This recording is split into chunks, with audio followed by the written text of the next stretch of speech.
Hello, fellow cinephiles, and welcome to my 2025 Movie Year in Review, or as I affectionately call them, as a pun for part of my name, the Hammy Awards. My name is Kyle Hammonds. I'm a lifelong movie fan, professional pop culture researcher, and an avid Academy Awards Fantasy League player. Every year, after chatting through favorite movies with friends and fellow media scholars, I enjoy assembling and sharing a list of my favorite movies of the year in various categories. This is my way of sharing the things that left an impression on me in hopes that I can connect with others through a joint love of cinema. And this was a particularly great year in film for me. I screened approximately 72 new release films, about 50 of which are going to be represented here in the Hammy Awards. A few things to note before we get started. First, of course, I did not see every movie that came out this year, and as a result, I might have missed out on some of your favorites. I'm sorry about that, and I hope to have the opportunity to eventually see any outstanding movies that I might have missed here. Feel free to share your favorites with me in the comments. This year, I will admit some popular titles that I haven't seen include Avatar: Fire and Ash, Die My Love, The Mastermind, Zootopia 2, Blue Moon, and Marty Supreme. So you're not going to see these anywhere on the list because I just didn't see them, and maybe I will one day, but I am reserving space in these awards for things that I've actually watched because otherwise it would not feel genuine or authentic here. Secondly, any pictures that I include in this audiovisual presentation are promotional images. They've been released by the production companies for the films being discussed, specifically to promote the images or to promote the movies. I don't own the copyrights to these images. They're just being borrowed within the scope of promotion for the films.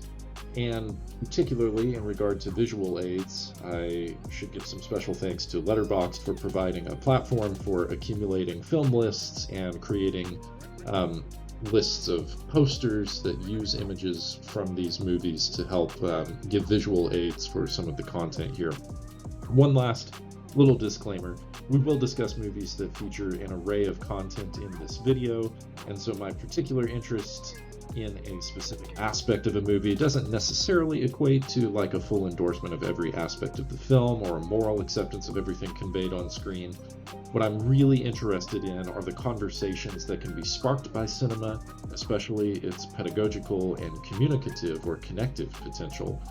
So with that in mind, please enjoy this list of my favorite 2025 movies, and feel free to let me know about your own favorite movies of the year in the comments. We're going to start with some audience awards. I run a group called Movie Talk with Kyle Hammonds on Facebook, and it's just a place for other people with a similar love of cinema to get together and talk through all things related to movies, recent news, recent watches, retro screenings, the state of the box office, anything we want to talk about related to film. And so I have the members of the group vote on their favorite actors of the year and best picture of the year. So this year in the best actor categories, we have Cynthia Erivo as the first winner for her performance in Wicked for Good. And as runner-ups, we had Olivia Colman for The Roses and Haley Steinfeld for Sinners. Also, Leonardo DiCaprio won for One Battle After Another, with Daniel Craig being the runner-up for Wake Up Dead Man. So these were the favorite performances from members of the Movie Talk Facebook group this year. And then there was a tie for favorite movie of the year with the members of Movie Talk, and the tie is between Sinners and Wicked for Good. So thanks to everybody who participated in the audience voting for the Hammy Awards. And I think these are really cool picks, and I loved hearing back from you about your favorite performances and favorite movies of the year. I hope we continue to have these kinds of interactions and conversations for years to come. And now, without further ado, we are going to move right into the actual Hammys, my favorite movies of the year in these various categories. So typically I will give a top 10. Occasionally there might be a tie or something where I give a top 11. The only exceptions are because I'm very interested in screenwriting. I'm going to have 15 screenplays that stood out to me when we get to that part of the list. And I'm going to specifically talk through my top 10 favorite movies of the year at the end when we get to the Best Picture section. But I made a list of top 20 so you can see sort of the honorable mentions that I had this year. All right, our first category is going to be Best Ensemble. In the number 10 spot is Weapons, then It Was Just an Accident, Train Dreams, The Life of Chuck, The Phoenician Scheme. And that brings us to our top 5, and the number 5 spot is Wake Up, Dead Man. At number 4, Frankenstein. Number 3, Sentimental Value. 2, One Battle After Another. And I think the best ensemble of the year was Sinners. There are so many significant characters included in this story, and each with their own interiorities and nuance and layers that are grounded in impressive historical authenticity. They also manifest various perspectives on the movie's nuanced themes regarding justice and belonging and myth. So, really great performances all around, and expect to hear about many of these performances in the acting section when we get there.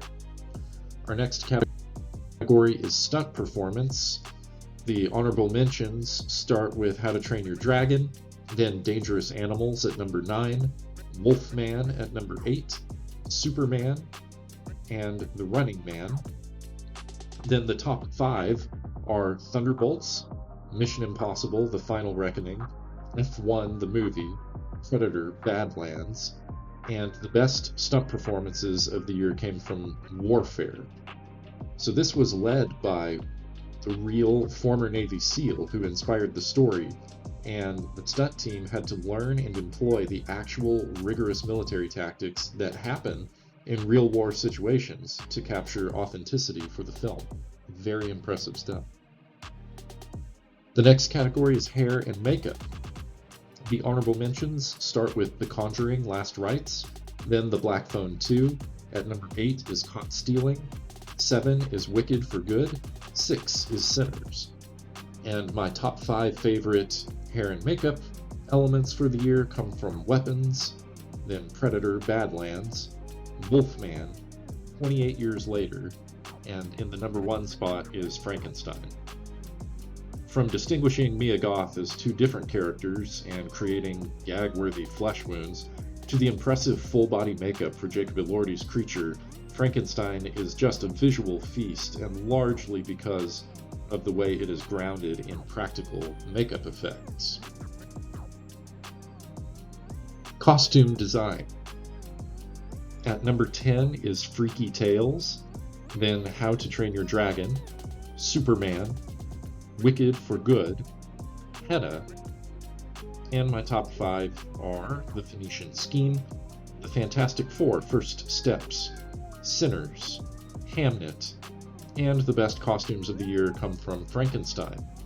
Designer Kate Hawley and her team both generated beautiful period-accurate garments and designed special apparel for otherworldly beings.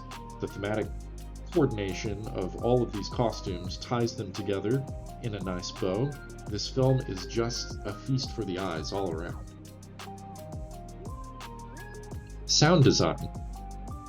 At number 10 is The Running Man, then Mickey 17, Predator: Badlands, Wolfman, Sinners, and the top 5 include The Fantastic Four: First Steps, Weapons, Train Dreams, Warfare, and the best sound design comes from F1 the Movie. There are all kinds of interesting design intricacies that I won't be able to talk about in full detail here, but mics in the vehicle cockpits were used to create a sense of genuine sound. That's very interesting, but even more impressive is that the entire soundscape mixes together so many elements of live racing into this single immersive atmosphere. The next category is visual effects.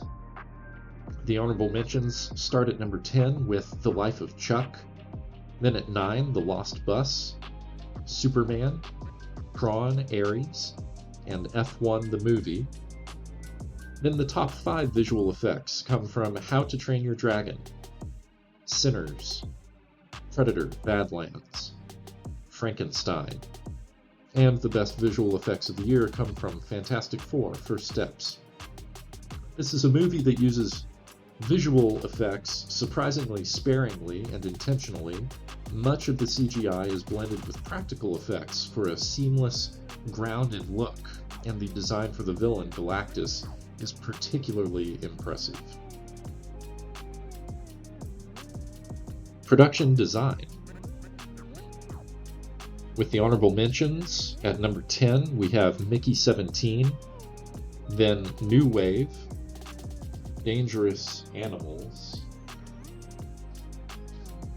Hamnet, The Phoenician Scheme, and then the top 5 movies include Sinners, Wicked for Good, Predator: Badlands, The Fantastic Four: First Steps, and the best production design of the year comes from Frankenstein. Again, this is one of the most gorgeous films I have seen in what feels like ages. Everything from the grand Gothic architecture to the small interior details of Dr. Frankenstein's lab contribute to this dreamy nightmare of a film.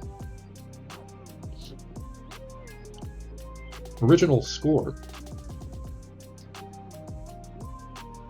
Tied at the number 10 spot for honorable mentions are The Karate Kid: Legends and Fantastic Four: First Steps. Then at number 9 is Black Bag, 8, One Battle After Another, 7, The Phoenician Scheme, and 6, A House of Dynamite. My top 5 picks for original score are Predator: Killer of Killers, then The Running Man, 3, Frankenstein, 2, Train Dreams, and 1 is Sinners. This movie is largely about music. Much of the storytelling occurs through sound. Whether we're listening to one of Miles Catton's haunting songs or succumbing to Ludwig Göransson's magical southern string sounds, this film uses music to allure the audience. The next category is film editing. At number 10 is Good Boy, 9, Begonia, 8, Black Bag, 7, Weapons, 6, Hamnet. Then my top 5 best edited movies of the year include One Battle After Another, then Sinners, at number 3 is Warfare, 2, The Lost Bus, and 1 is F1 Movie. The editor's work was cut out for him with over 5,000 hours of raw footage to assemble into this film. He was miraculously able to reduce the footage while maintaining the plot and impressively controlling the pacing of the film. The high-octane race scenes largely work because of the specific way that they are cut together. Next is cinematography. The honorable mentions begin with After the Hunt, then Begonia. Number 8 is Train Dreams, then The Black Phone 2, and number 6 is One Battle After Another. My top 5 favorite movies of the year for cinematography include Presence, F1 the Movie, Hamnet, Frankenstein, and the best filmed movie of the year is Sinners. Cinematographer Autumn Durald is the first woman to shoot a major feature film on 65mm, and her accomplishment is evident in the subtleties of low light and grainy image versus clearer image, and intentional color bleeding. Lots of old ways and traditional ways of filmmaking to capture the period of the film with very interesting shots. The scenes themselves often feature beautiful sunrises and are attractive to behold in and of themselves, even without the special crafting and the talent that was displayed by Durrell. On top of this, he had to capture dual performances from lead actor Michael B. Jordan. She met each of these challenges and composed an entirely stunning set of visuals. Then Best Screenplay. Remember, because of my interest in screenwriting, it's difficult for me to narrow this down, and also just because I am interested in great storytelling, I've decided to go ahead and include a few more than usual. So there are 10 honorable mentions this time. At number 15, The Black Phone 2, then Frankenstein, Presence, Caught Stealing, Black Bag, and at number 10 we have Weapons, 9, The Life of Chuck, 8, The Ballad of Wallace Island, 7, Train Dreams, 6, Sinners, and then my top 5 favorite screenplays of the year include at number 5, It Was Just an Accident, number 4, Wake Up Dead Man, 3, Sentimental Value, 2, Begonia, and in first place, One Battle After Another. Paul Thomas Anderson's screenplay refuses to reduce the challenges of the world to a single cause.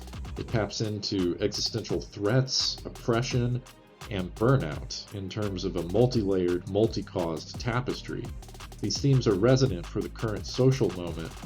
Unfortunately, Anderson treats them with care and optimism. The film does highlight problems, yes, but it also does not turn away from joy, humor, or hope, and it manages to communicate about all of these things in a wildly entertaining way.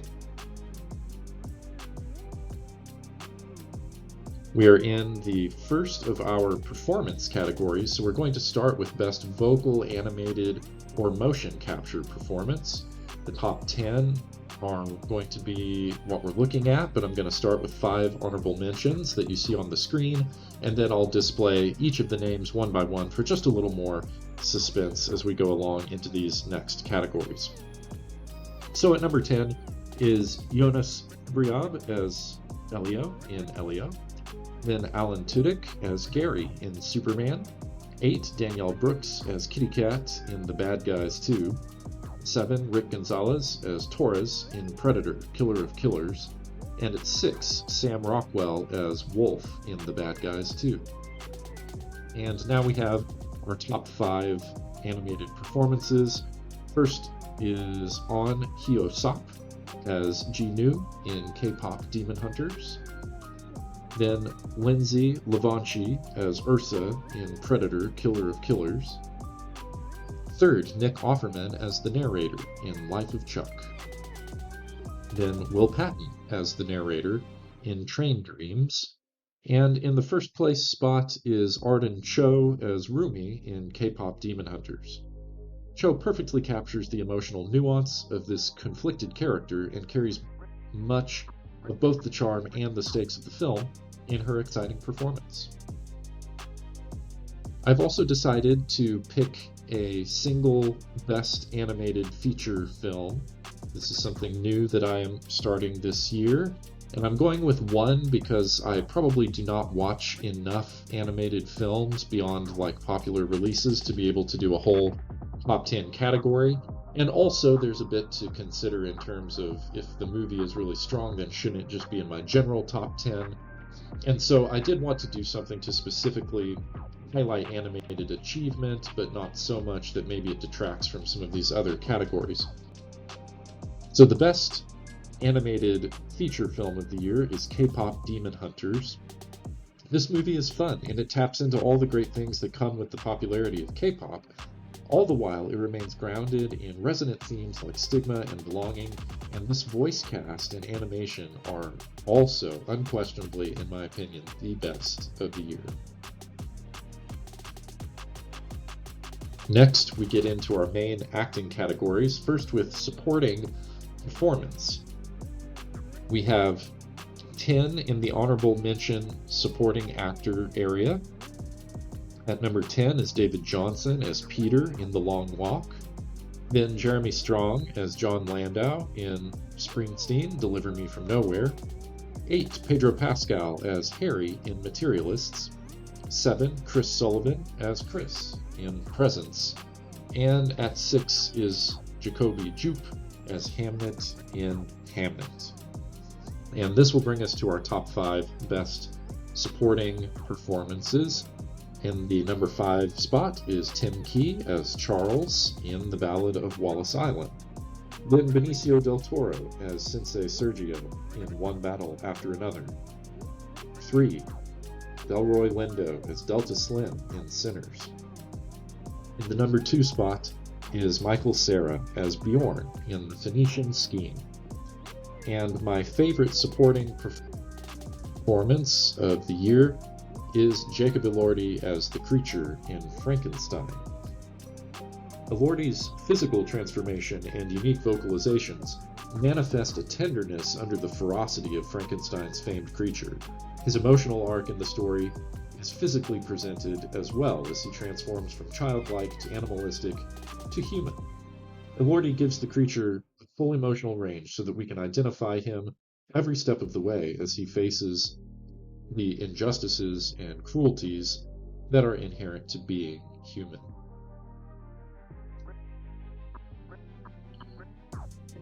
We have another supporting performance category, this time highlighting women's performances. And again, we'll start with 5 honorable mentions. At number 10 is America Ferrera as Mary Ludwig in The Lost Bus. Then Rachel Brosnahan as Lois Lane in Superman. Felicity Jones as Gladys Granier in Train Dreams. Ariana Grande Butera as Glinda in Wicked for Good. And Mia Goth as Elizabeth in Frankenstein. Moving on to the top 5, we have Mia Threepleton as Sister Liesel in The Phoenician Scheme, then Amy Madigan as Aunt Gladys in Weapons, Wunmi Mosaku as Annie in Sinners, and Inga Ibsdottir Lilias as Agnes in Sentimental Value. Then, in the number 1 spot, my favorite supporting performance of the year is Chase Infinity as Willa in One Battle After Another. Infinity holds her own while acting toe-to-toe with greats like DiCaprio, King, and Penn, and she communicates the youthful frustration of new generations while also conveying wisdom, capability, and a refusal to be paralyzed by trauma. These are not just on the page of the screenplay, even though they are qualities of the character, but things that are actively brought to life in the nonverbal choices and the acting behaviors that are brought to the table by Chase Infinity. All right, into the leading performance categories.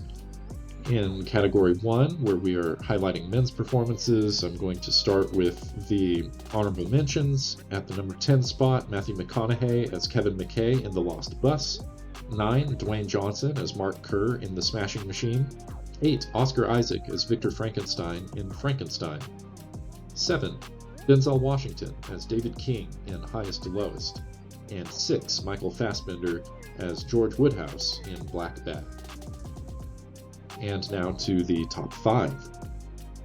Josh O'Connor as Judd Duplicity as in Wake Up, Dead Man, a Knives Out mystery. That's quite a last name he's got there. Then Joel Edgerton as Robert Granier in Train Dreams. Then Leonardo DiCaprio as Bob in One Battle After Another. The number 2 spot goes to Stellan Skarsgård as Gustav in Sentimental Value. And my favorite leading performance this year is Michael B. Jordan as Smoke and Stack in Sinners. Michael B. Jordan would have been impressive enough playing just one of these roles, but playing both is a masterclass. As each character, he seamlessly navigates the shifting genre contexts of the film, in addition to grounding each character in unique stakes that are related to the overall themes. Sinners would absolutely not succeed without Jordan's complexity, commitment, and charisma leading the production. Next, for Best Leading Performances, highlighting women's acting. In the honorable mentions, we start with Vanessa Kirby as Lynette in Night Always Comes, then Ava Victor as Agnes in Sorry Baby, Dakota Johnson as Lucy in Materialists, Olivia Colman as Ivy in The Roses, and Julia Garner as Justine in Weapons. Moving on to the top 5, we have Haley Steinfeld as Mary in Sinners. The number 4 spot goes to Cynthia Erivo as Elphaba in Wicked for Good. Number 3, is Renate Reinsve as Nora in Sentimental Value. And the number 2 spot goes to Jessie Buckley as Agnes in Hamnet. My favorite leading performance of the year goes to Emma Stone as Michelle Fuller in Begonia. Stone's clever, kidnapped CEO character has to play a cat and mouse game with her captors, including giving in to their belief that she may be an extraterrestrial being. Her layered performance unfolds a woman playing someone else who she initially claimed not to be, and in this game of psychological warfare with her captors, figuring out when to lean into which elements of performance. And so Emma Stone has to communicate to the audience how Michelle is strategizing the best way to communicate with her captors, and also how to bring those performances to life in a way that's believable and authentic to the characters in the story, while also signaling the falsity of those performances to the audience of the movie. So this is multi-layered, very complicated, very impressive stuff from Emma Stone. We're going to go on to the last technical category, which is Best Director. The honorable mentions include Steven Soderbergh for Presence, Zach Cregger for Weapons, Jafar Panahi for It Was Just an Accident, Paul Greengrass for The Lost Bus, and Clint Bentley for Train Dreams. Then we have our top 5. Chloe Zhao for Hamnet, Celine Song for Materialists, Guillermo del Toro, Frankenstein. At number 2 is Ryan Coogler for Sinners. And my favorite director of the year is Paul Thomas Anderson for One Battle After Another. Anderson masterfully steered a very complicated ship. This film needed to feel authentic to social political challenges while also still being entertaining. It's action, it's comedy, and it's drama. And each element demands rigorous filmmaking practices like car chases or police raids. He also accomplished this using largely practical and classic or foundational filmmaking techniques, conveying true expertise in his craft. And finally, our main event of top 10 films of the year. I'll say just a little bit about each one, and then I will go ahead and display my top 20 at the end, just to have a sense of maybe some other things that I enjoyed this year. In the number 10 spot is Wake Up, Dead Man, a Knives Out mystery. I think this was an incredible script and very talented cast. There's genuine religious dialogue, which I think is very difficult to do on film, and lots of interesting things to dig into with the storytelling for this movie. Number 9 is Black Bag. This is a very clever film, particularly script, that I think examines parallels between spies and then also marriages regarding this concept of trust. So the way that it chooses to examine trust through a thriller film and make applications about it in various contexts is really, really fascinating. In the number 8 spot is Weapons. This has truly unique storytelling, and there's a strong allegory here for the social costs of domestic trauma. There's a lot to dig into with this film. Number 7 is Predator: Badlands. It has an exciting plot, it has grand visuals, it has great character work. This is everything that you could want in an action movie. At number 6 is Presence. The movie works off of what I think is a particularly original idea, and it's also novel in its point of view in the filming. It's a very special, I think very unique film experience. My number 5 favorite movie for this year is Train Dreams. It is just beautifully shot. This could land a top spot on any list just for the way that it looks and the wonderful way that it's been produced. But there's so much here that I think will resonate with particularly folks who have finished their undergrad degrees and are on into the next phase of their lives. This is going to hit pretty hard with millennials and with some Gen Z folks, because I think there's so much here about aging and change and the way that we process that. So tracing the main character's life through different periods of time where he is observing change and dealing with that is really powerful storytelling.